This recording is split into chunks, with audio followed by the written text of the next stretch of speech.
con la polibacilosis, con la salmonela. ¿Ok? Campylobacteriosis genital bovina. ¿Cómo pudiéramos entonces definir esta enfermedad?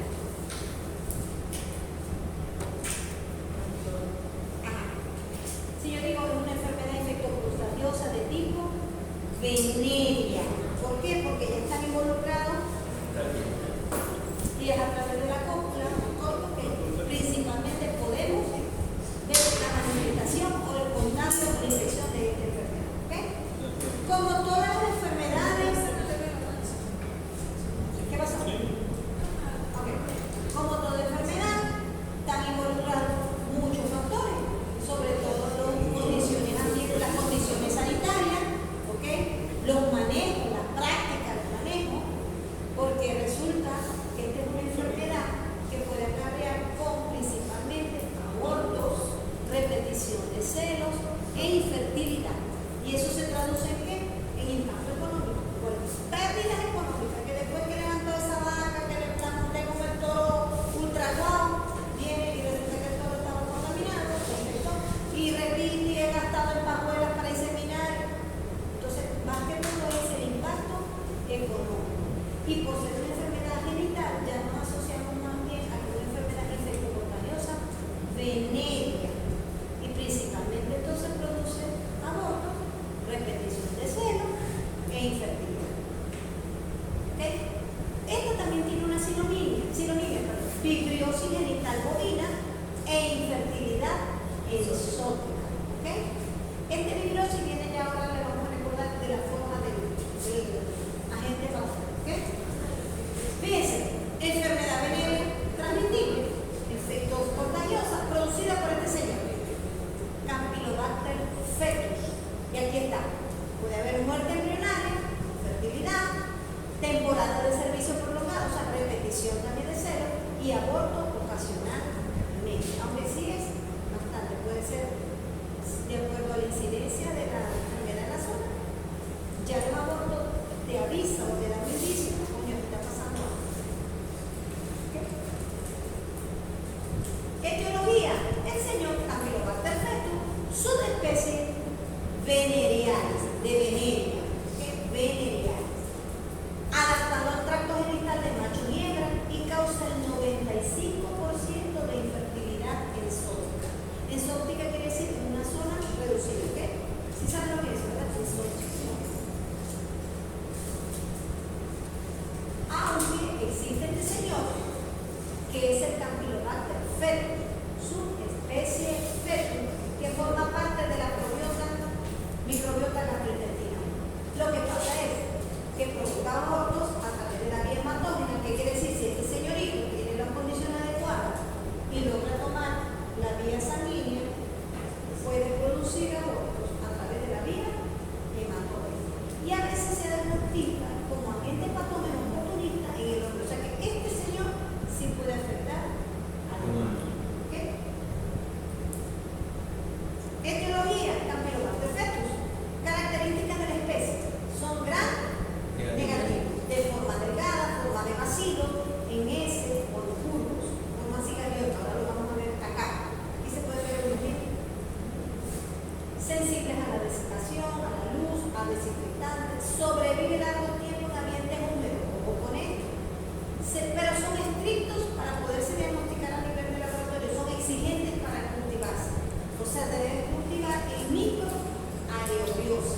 son portadores permanentes.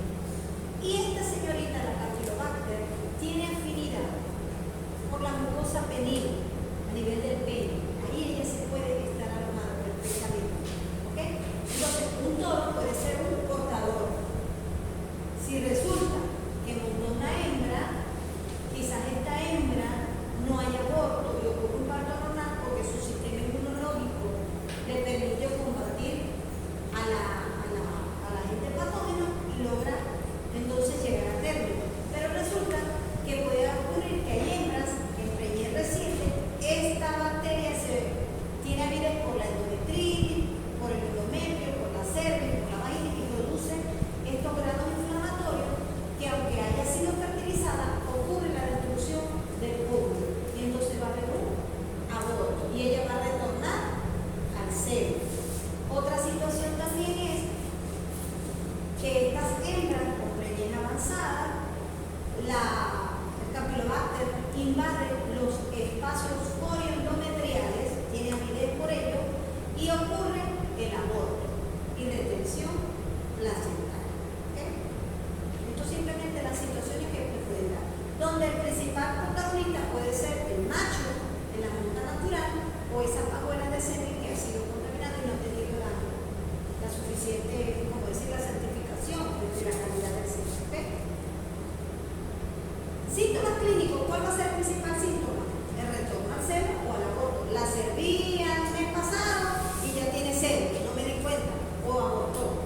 ¿Okay? Ese es el principal síntoma. Repetición del seno continua, y esto es lo que llamamos infertilidad ensótica.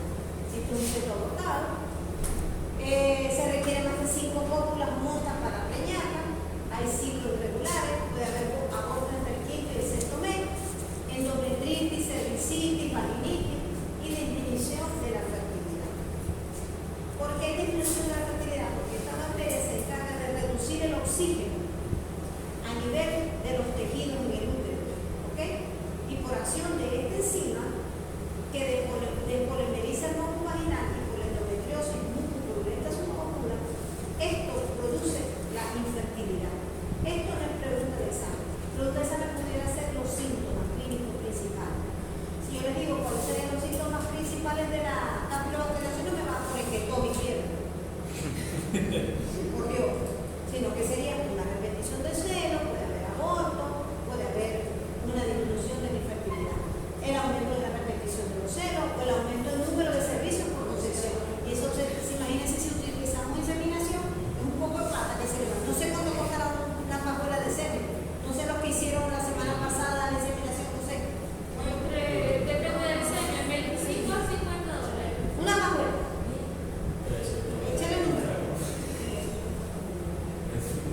Diagnóstico, ante todo consideramos la historia, la anamnesis y la sintomatología clínica. ¿Okay? Se pueden tomar tomas de muestras para nivel de laboratorio, hacer cultivos en fluorescencia. ¿De dónde vamos a tomar esas muestras? Del contenido prepucial o el esperma crucial, se hace un lavado con una solución salina y eso se colecta en envases adecuadamente limpios, ¿okay? O de las vaginas artificiales o del moco cervical, ¿okay? Y en caso de que ya tenemos muestras de aborto, podemos utilizar de esos fetos abortados y de las placentas el contenido gástrico, el hígado, los pulmones, y se lleva a nivel de laboratorio, se lleva en esta solución de fosfato salino o formalina como medio de transporte para ir al laboratorio y hacer los respectivos exámenes para lograr aislar el Campylobacter. Recordando que el Campylobacter es muy exigente en los cultivos y es difícil, imagino que aquí habrá laboratorio, no sé,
Si quiero llevar el propósito en mi finca de contribuir a unas políticas de erradicación, ¿qué puedo utilizar?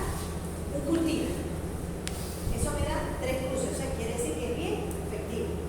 Una inmunofluorescencia indirecta me da como 2 crucecitos, o sea, es más o menos eficaz para hacer este propósito que yo quiero. ¿Sí me entienden? Igual en el mismo trabajo sale que las 3 dicen. Ajá, es decir, ELISA para detectar anticuerpos, ninguna sirve. Solamente en el caso de determinar el estado inmunitario de su animal. Esto simplemente es un cuadro que tengo aquí como referencia de práctica del laboratorio que no estamos viendo, pero ojo, no es pregunta de examen, ¿ok? Simplemente para que sepan que sí existen muchos métodos de laboratorio para diagnosticar cualquier enfermedad. Que aquí no la hagamos, pues, no lo podemos hacer, pero habrá otras partes que sí. Diferenciar de qué otras enfermedades, principalmente las que producen aborto: brucelosis, leptospirosis, tricomoniasis y listeriosis. Prevención y control, que es importante. ¿Qué podemos implementar como prevención y control? El uso de inseminación artificial. ¿Por qué? Porque no vamos a tener toros sino las pajuelitas, pero se tiene que ser unas pajuelas de buena calidad, de que nos garantiza que están libres de la bacteria. de agente patógeno, o podemos hacer un muestreo a ese semen para determinar que no esté libre de ese agente patógeno. Si vamos a utilizar toros, tenemos que ponerlos en cuarentena, ¿ok? Y se pueden hacer exámenes de laboratorio rutinarios que entren por primera vez a la explotación como cultivo e inmunofluorescencia. Esto es una prueba de inmunofluorescencia a nivel de laboratorio, simplemente como referencia, ¿ok? Prevención y control. Eliminamos las vacas con trastorno reproductivo, aquellas que han repetido celo, que ya están infértiles. Si hay vacas sospechosas o que han dado positivas por 3 meses, darle descanso. Muestrear 2 veces al año los toros y muestrar una vez al año el semen usado para inseminación. Esto también tiene que ver mucho con la parte económica, quizás si está dispuesto o no, o si tiene los medios del ganadero para hacer este tipo de muestreo, ¿ok? Vacunar todas las vacas, o sea que esta enfermedad tiene vacuna. Vacunar a todas las vacas antes del servicio, vacunar a las novillas también, vacunar a los toros y revacunar a las hembras. O sea que esta enfermedad, esta campylobacteriosis, tiene una vacuna. Tratamiento, en caso tal de que se puedan aplicar los tratamientos, las hembras reposo. ¿Ok? Reposo. ¿Por qué? Porque la mayoría de ellas eliminan libremente, espontáneamente la enfermedad. Si amerita antibióticos, streptomicina o oxitetraciclina por 3 días en caso de hembra preñada, o antibióticos en infusión intrauterina, que hay unos bolos intrauterinos que hay en el caso de las hembras normales. No podemos usar estos bolos en las vacas preñadas, porque eso puede ser determinante de que también podemos producir un aborto, ¿ok? Y tratamiento intrauterino para vacas con endometritis, terapia parenteral, en caso de vacas con cervicitis, endometritis, vainitis, pero yo me imagino que esto, el ganadero aquí no lo va a hacer. Esta la manda para matadero. vamos para allá, ¿verdad? Porque lo va a invertir, porque a lo mejor dirá, no, ¿qué garantía tengo de que ese animal me vaya a ser realmente productivo? Los toros